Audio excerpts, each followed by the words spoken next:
उदाहरण देखते हैं। जैसे ऐसा कहा जाता है कि अहल्या पत्थर की शिला बन गई और फिर रामचंद्र जी ने उसको फिर से औरत बना दिया।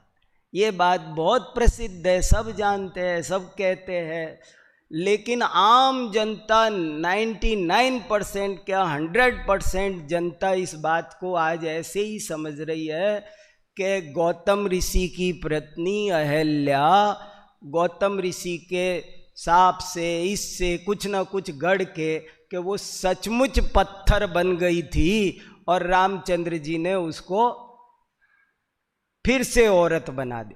सही घटना क्या है? सही घटना यह है कि अहल्या के साथ में एक ऐसी बड़ी दुर्घटना घटी, एक ऐसा सदमा पहुंचा, बहुत भयंकर उसके मन को आघात पहुंचा कि वो एक गहरे डिप्रेशन में पहुंच गई। आज की भाषा में कहो तो गहरे डिप्रेशन में पहुंच गई, अवसाद में आ गई और जीवन का कोई भी बड़े से बड़ा सुख और बड़े से बड़ा दुख भी उसे प्रभावित नहीं करता था। घर में कोई बड़ी खुशी आ जाए तो भी वो उदास पड़ी है, उदास, उसने उदासीनता से भर गई। उसका खाना, पहनना, हंसना, नहाना, धोना, जीवन के सुख दुख उसे प्रभावित नहीं कर रहे थे और लाख कोशिश करने के बाद भी वो ठीक नहीं हुई। तो दुनिया में ये मैसेज फैल गया कि भैया वो तो पत्थर बन गई।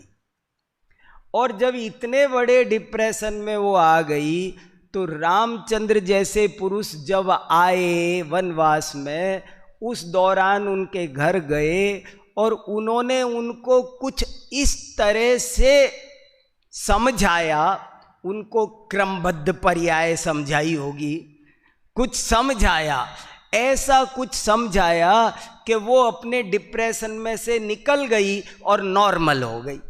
अब दुनिया ने कहा कि वो फिर से औरत बन गई। माने ये घटनाएं कैसे बनती है और कैसे समझी जाती है, इस बात को ऐसे कह दिया। मैं रामायण के सारे ही प्रयोगों पर ऐसा लगाता हूं, जैसे यही जो घटना है इसमें हमारे कहने वालों ने कभी सोचा भी नहीं होगा कि लोग इतना गलत समझ जाएंगे। हमने ये बात तो कूट कूट के सबको समझा दी है कि जीव कभी अजीव नहीं होता, अजीव कभी जीव नहीं होता।